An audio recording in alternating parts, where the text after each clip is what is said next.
দশম শ্রেণীর ছাত্রছাত্রীদের জন্য একটি ভিডিও, এটা একটি ইতিহাসের ভিডিও এবং এখানে আমি কিছু গুরুত্বপূর্ণ টপিক বলে দেবো।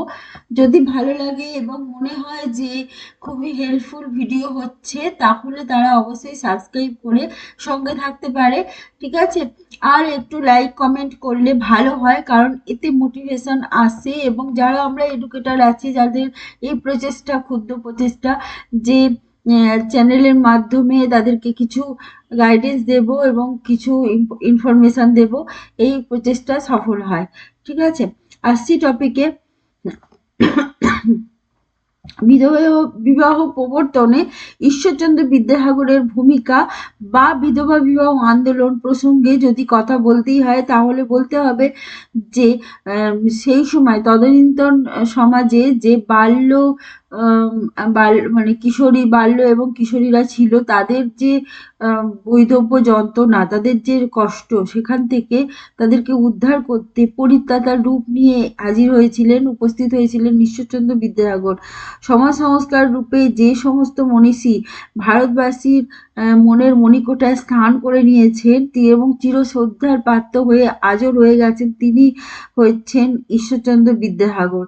এবং তারই অক্লান্ত প্রচেষ্টায় 1856 সালের খ্রিস্টাব্দের 26 জুলাই ভারতের গভর্নর, সেই সময়কার গভর্নর লর্ড ডালহৌসির চেষ্টায় বিধবা বিবাহ আইন পাস করা হয়। ঠিক আছে? এবং তিনি নিজেই বলেছেন যে বিধবা বিবাহ প্রবর্তন আমার জীবনের প্রধান সৎ কর্ম। ঠিক আছে, এটা বিদ্যাসাগর নিজেই বলেছিলেন। আর বিধবাদের অবস্থা তো বললাম, সেই সময় যেরকম ছিল ভারতে হিন্দু সমাজে, সেই সময় কিছু কুপ্রথা ছিল যে বালিকা কন্যার বিয়ে দিতেই হতো, তা না হলে তারা অরক্ষণীয়া হয়ে যেত এবং সমাজে তাদের পরিবার, মানে সেই বালিকা কন্যার পিতামাতার পরিবার সমাজের চোখে জাতিচ্যুত হয়ে থাকতো, সমাজচ্যুত হয়ে থাকতো, তারা এক ঘরে হয়ে যেত। সেই জন্য বিয়ে দিতেই হতো এবং এই বিয়ে দিতে গিয়ে তারা কৌলীন্য বজায় রাখতে চেষ্টা করতো এবং কুলীন সম্প্রদায়ের মানুষের সঙ্গে বিয়ে দিত, যার ফলে বয়স্ক মানুষের সঙ্গে বিয়ে দিত অনেক সময়। এবং দেখা যাচ্ছে তারা খুব অল্প বয়সেই মানে বিধবা হয়ে বাড়ি ফিরে আসতো পিতার ঘরে। আন্দোলনের যে সূত্রপাত, যেটা ঘটনা ঘটেছিল, সেটা হচ্ছে এই যে বিধবাদের নরক যন্ত্রণা, কষ্টের জীবন, তারা তো একবেলা আহার করত এবং একাদশীর দিন তারা জল পর্যন্ত খেত না। তাদেরকে এরকম কষ্ট এবং তাদের তারা বাহ্যিক যে আড়ম্বরপূর্ণ জীবনযাত্রার মধ্যে নিযুক্ত হতে পারতো না। তারা আমোদ প্রমোদ থেকেও দূরে থাকতো। আর নিজেদের একটি ঘরে, একটি কক্ষে বন্দি করে রেখে কোনো রকমে দিনপাত করা ছিল তাদের এই জীবনের একমাত্র কাজ। ঠিক আছে?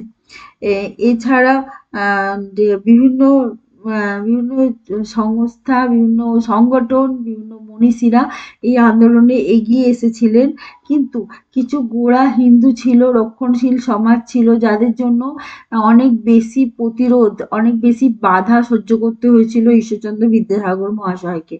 আচ্ছা, 19 শতকের মধ্যভাগে তত্ত্ববোধিনী সভা, নব্যবঙ্গ গোষ্ঠী এবং ব্রিটিশ ইন্ডিয়ান অ্যাসোসিয়েশন, সত্যশোধক সমাজ, প্রার্থনা সমাজ প্রমুখ সংগঠনগুলো কিন্তু এগিয়ে এসেছিল।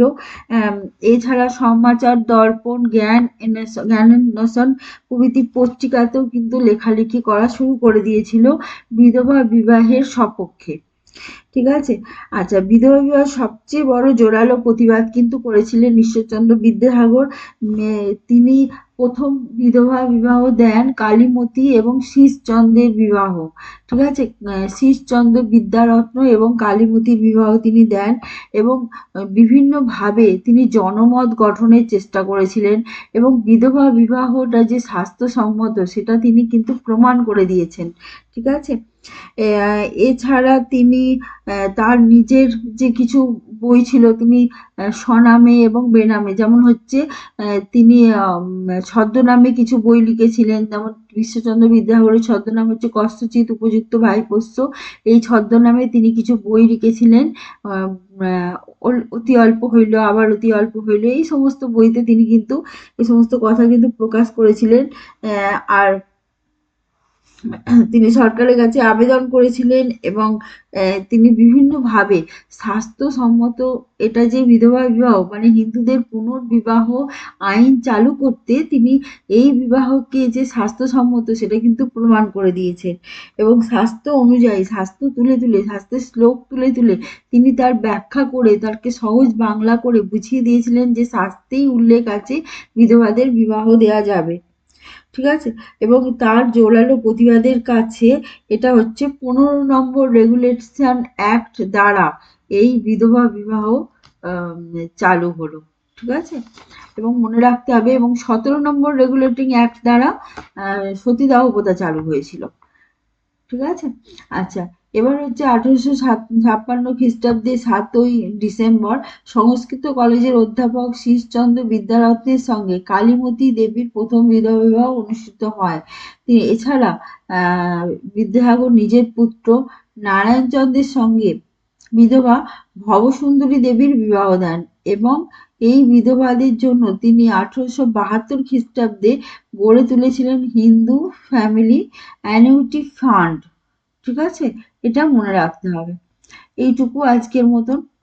আশা করছি ভিডিও ভালো লাগছে।